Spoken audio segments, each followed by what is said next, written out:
Second video now about population viability analysis, and now with a software. We're gonna use Vortex, okay? So, as I told you, this software was made by scientists from Chicago Zoo. So, if you go over there at the Species Conservation Toolkit Initiative, voila, you will have this page, and then it will provide several software, very useful, especially the ones that we want, namely Vortex. Click over there. So as I told you, you can, if you go on a searching engine, when you type Vortex or SCTEI, you will find this. Okay, anyway, I will copy paste the link into the video. Then over there you can see download. Okay, you can go, and then here you will have Vortex. Okay, in January 2021 you have version 10.5. okay, so you can load it, click, and then also take the manual. Manual will be quite useful. Please have a look. It will help you to recheck some parameters, some terms, some reference if it's not clear in my video. And anyway, it's more complete than my video for sure. My video will be an oversimplification. Okay, so take also the manual. Then when you load it, it will be here. You click, and window will probably say that is not happy with this executable file, and then it will asking you, are you sure? I don't want. Please insist and say, yeah, you can, it's safe. Then as soon as it's installed, you will have it here. It will appear over there. You will have 3 shortcuts appearing on your desktop: HEDI, Vortex 10, and Vortex Adaptive Management. It's a very nice tool for biologists, but first we need to know this one. Maybe later you will use it in your life of conservationist to manage a population in a zoo, a reintroduction program, to check if a population can support hunting, or if you want to check the viability of our exotic invasive species, for example. But now let's use Vortex 10, okay, which is our stochastic model for population. What is EDI? EDI is actually the oversimplification of Vortex 10. And by the way, I will use EDI now. I will open EDI because I don't want to scare you about Vortex, because there is a lot of information to put in. First, let's start with a simple one, EDI, who can provide a simple analysis with less parameters. Okay, but later we'll have a look. Okay, so EDI. For the first time, you will have a window, don't be surprised, a window with all the sponsors who helped to make this software. Then you will have this window. You can begin a new project. Let's say that we want to check if the Gyrs lions, the Asian lion, are viable in Gyrs National Park. If 100 individuals is enough, let's say.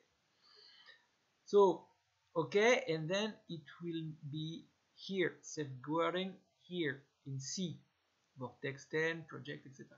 So you will find your Vortex in this path. Okay. Then I just check if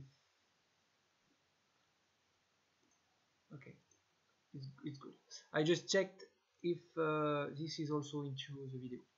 So you have this window with a console. Here this is the name of the project, Asian Lion. Over there you can put all the notes. Believe me, fill it, please, because remember, you into the future, yourself into the future, will be very happy to have some notes about this project. Quite often we work every day, so we don't want to put some notes and information, but later in 3 years, 5 years, it's very precious. So fill it. Same as R or QGIS that I teach to you. Okay, so here we want to compare poaching, blah blah blah blah blah blah blah, etc. Okay, we want to see the graph during iteration. Yes. Now we need to feed our model to put some input about the simulation. Here, as you can see, it's pre-filled, it's already filled, and you can have a lot of things. How can I know what is the age of first offspring females for my alliance? Either you know properly your population, you did big monitoring, you know them, you make census, you follow them since long years, and you have your own data. Or you have to check and to gather all the available information through the literature.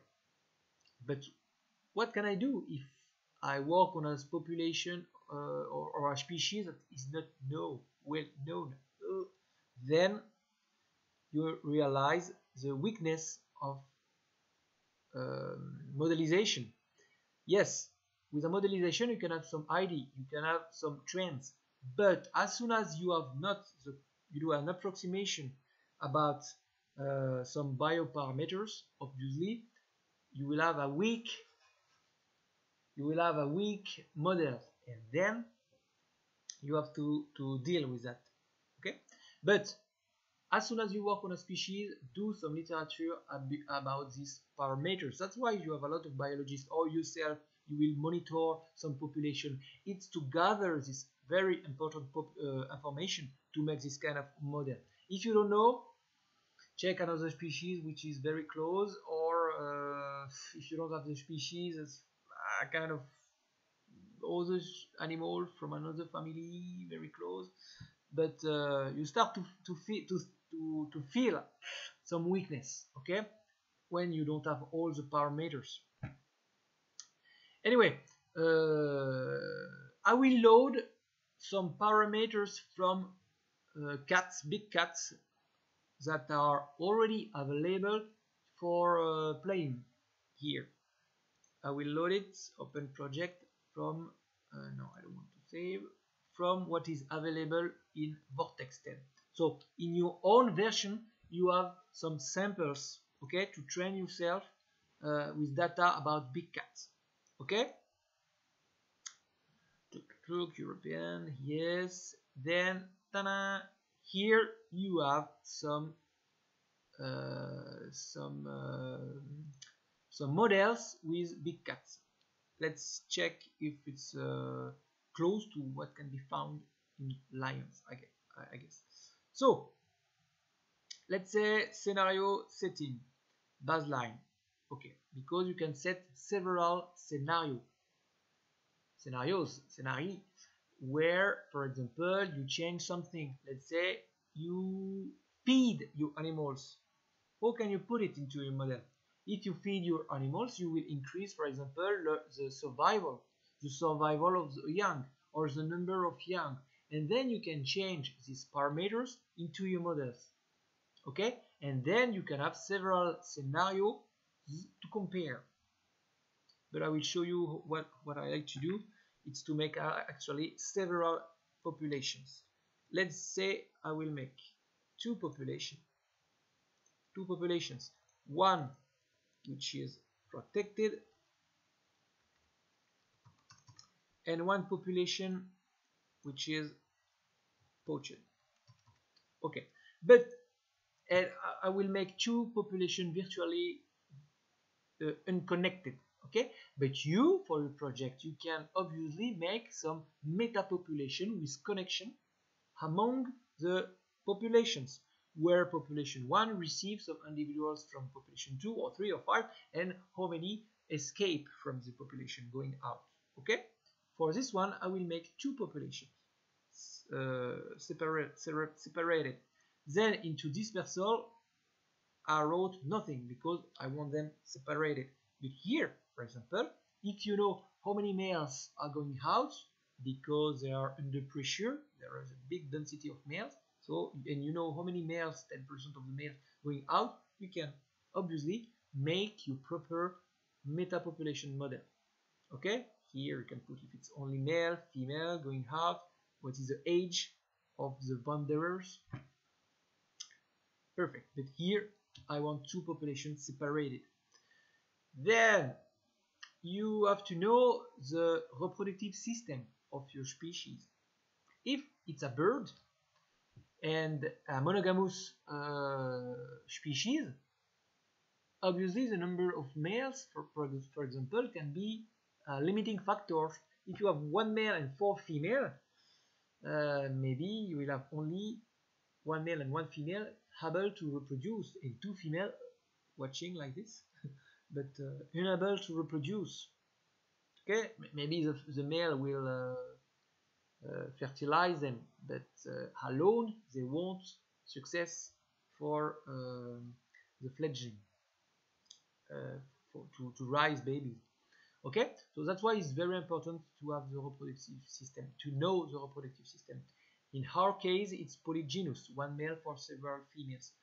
Perfect age of first offspring females, 2 male a bit later. They can reproduce until 12. Same for males. Maximum lifespan. Why do you think it's important? Because for whales, elephants, us, we can live more than an age of reproduction. We are not useful because grandma or grandpa can help to raise babies and then they increase their fitness. But that can change your carrying capacity. If, for example, you have a territory that can support only 100 lions, old lions and or old female lions who cannot reproduce will be here and will count. In our case, they die before that anyway. Okay, maximum number of brood per year, 1. Yeah, maximum number of progeny per brood, 4. Yeah, sounds good. Sex ratio 50-50. Okay. Reproductive rates, percentage of adult female breeding. So you can put some special data, but here I will write a proper percentage. Let's say 50% of the female can reproduce, because a female who reproduce successfully maybe will rest the next year or something like that. So if you know your species, you will know this percentage of female reproducing. Distribution, you can change the distribution of brood. For example, if you have rodents, rabbits, suidae like pigs, they can have several broods per year, and some female can, so you can change the distribution of the number of broods per year. Here we can say that 50% of the female each time will have one brood. So as I told you, if you have several broods per year, you can change the distribution. Then number of offspring per female per brood. So you can use a normal distribution, or if you know the percentage of female who produce 3 babies, 4, etc., etc., you can write it. Okay. Otherwise, when you don't know, you assume you will have a normal distribution. A female will produce 2.5 babies, plus minus standard deviation of 1. Okay. Mortality rate. So we explained to the model that you have baby from 0, you have baby age of 0, 1, then they are still not mature. They will be mature at 2. So that's why he's asking you what is the mortality from 0 to 1.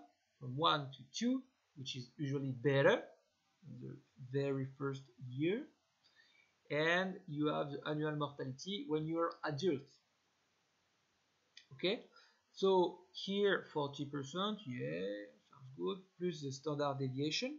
Always, if you make a monitoring, you will have a rate, but also it's an average rate with standard deviation. Okay, sounds okay. Let's say you males are a bit different. Oh yeah, actually here it says that male for adults. Let's say adult male. Ooh, it's not good to be alliance. Adults alliance. So we can say that males mortality rate is higher for both populations. Again, you have two columns because you have two populations. Catastrophe.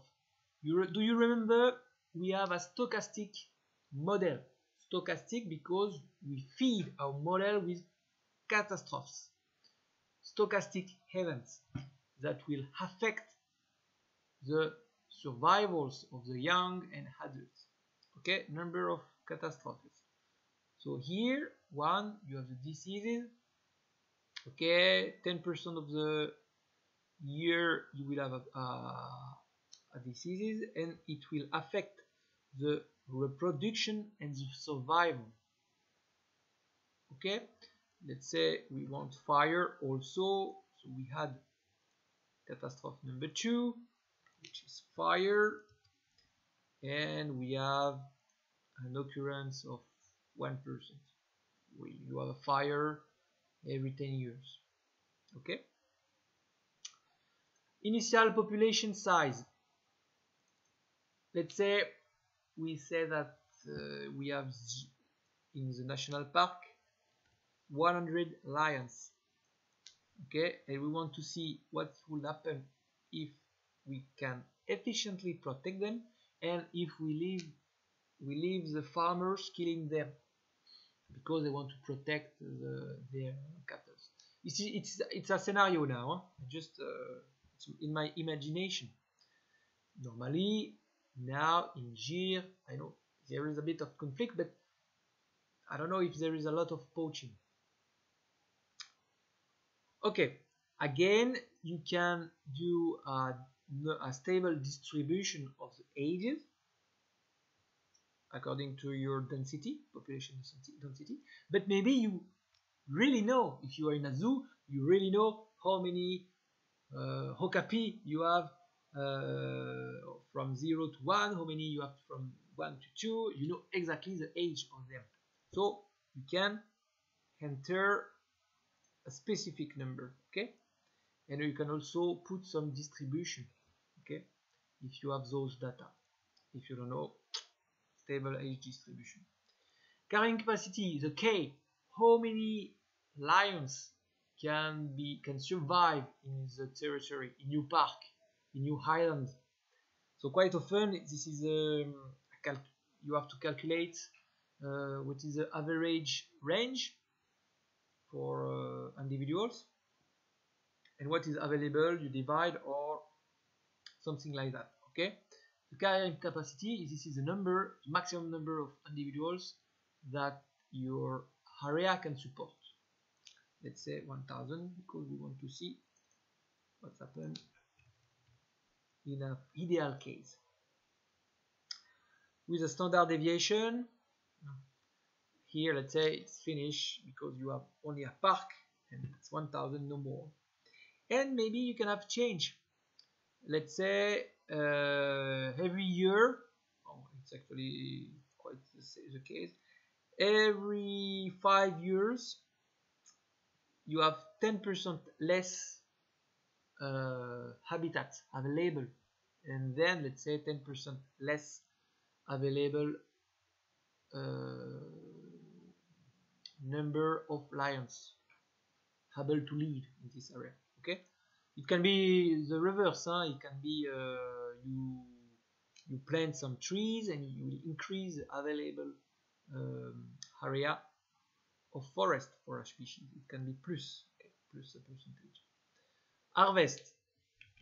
Let's say that you have a population source and you want to do some reintroduction in another place, and you want to see how many individuals can be harvested, or you have to manage a population and you have hunters killing a proportion or a number, a quota of individuals. You want to check if it's viable, or poaching, unfortunately, things like that. Okay, so let's say in protected you have no harvesting, and in poached you have harvest, unfortunately. And let's say that the guys, they want to protect the cows, and they start to harvest the first years, every years, unfortunately, and they will do that last years until the end of your projection. And we said 1 century. So every years, optional criteria, etc., etc. So harvest from age from 1 to, let's say they start to poach the female, adult females, because they are the main threats for cows. Okay, so they want to protect the cattle, and they kill every year an average of 3 females, adult females, and the males a bit less because the behavior is a bit different, let's say. Okay, you understood? So we can say how many individuals are harvested. For poaching it's hard because you don't know what will happen, but if you do a reintroduction project, or you want to check some quota, it's doable. It's more robust, poaching. Supplementation, this is the reverse. You have a population and you want to help your low number of individuals by adding new females or female or males, like that. Let's say in south of France you have bears, very few, a little populations, and every 5-10 years they supplement the local population into the Pyrenees mountains with a female. So you can do some supplementation and check what happened. Okay, so we fitted our model. Basic, simple. With Hedi, with Vortex 10, you have more parameters. We'll see that in a third video. But now we can run the simulation. Okay, F5 or run. Baseline, you see there is several scenarios. Now let's check baseline, and anyway I did already 2 scenarios, protected and poached. I like to do that and to see them on the same analysis. Okay, run. You see, each time you see an iteration, and then after 100 we'll be able to have an average with a standard error and standard deviation. You can see you have the protected population, the poached population, and here we consider both of them as a meta population, but I will remove it later. You can see that the poached one, sometimes you have some events where the population collapses. It can be slow, especially if you have a lot of babies per female, you have a big population, and according to your computer it can be quite slow. Here, what do we have? R, this is a growing rate of your population. Here it's positive, but meta population. Okay, standard deviation. Okay, probability of extinction. It's okay, 0. The number of lions you will have at the end of the century, and the genetic diversity. Okay, let's go deeply into the results. Text output. Here it will give you all the bioparameters that you used, that you fed your model with. Here you can write your reports. I saw that, and here you have your figures, tables, plot. Here you have to select your model, and you can recognize the average number of lions in the protected population, the poached population, and the meta population. Let's remove meta population, and you can recognize average number of lions here, the number of lions according to the time. Here we settled at 1 century, our scenario. Now you are in master degree, always use an average with a standard deviation or standard error. Okay, that show you the robustness of your approximation of your model. You see, 75% of your iteration are into those bars. Okay, between those bars. Okay, so even with poaching is not so bad, huh? So the population can survive. There is no extinction. You have less individuals, obviously, because they kill some adults. So with this graph, you have most of the information, and what is important is also the table. Where is the table? Ah, here, output table. Here, what do you have? If you copy into your report the graph plus this table, you got all the informations. Plus in the methodology, you explain what kind of parameters you used and you cite the reference. So here, he explained to you the number of iteration runs, the population, protected, poached, meta population, you can remove it, for example, in your study. This is the number of the growing rate, R, but deterministic. And here you have the stochastic one. Remember the difference? I told you into the first video introduction. Stochastic, here you included some catastrophic events, some stochasticity. So obviously it's lower than a deterministic one. Okay? And you have a standard deviation. This is the probability of extinction, which is 8% for your poached population. Okay? This is the number of lions you will have at the end. Genetic diversity, you always have a standard deviation because it's an average. Diversity, allele diversity, so genetic diversity, okay. So this is, if you really know the genetic diversity of your population, you fed it in Vortex 10, which is a little bit more informative with more details. Here, don't look at it too much. Okay, this is the median time for extinction. Here, they survived. But 19 years can be the time for extinction if that occurs. You see, with 8%. Voila. Okay, with this table and the graph, you have almost everything. Have a look. You can have different graphs. You can have the genetic diversity, okay, decreasing. You have the probability of survival. You see a little bit lower for the poached population. Always you can add standard deviation or standard error. Distribution for time of extinction, etc., etc. Very informative graphs, but the most important, most informative, this one. Okay, let's be mean and let's add a bigger pressure of poaching for the poor lions. Okay, so harvest.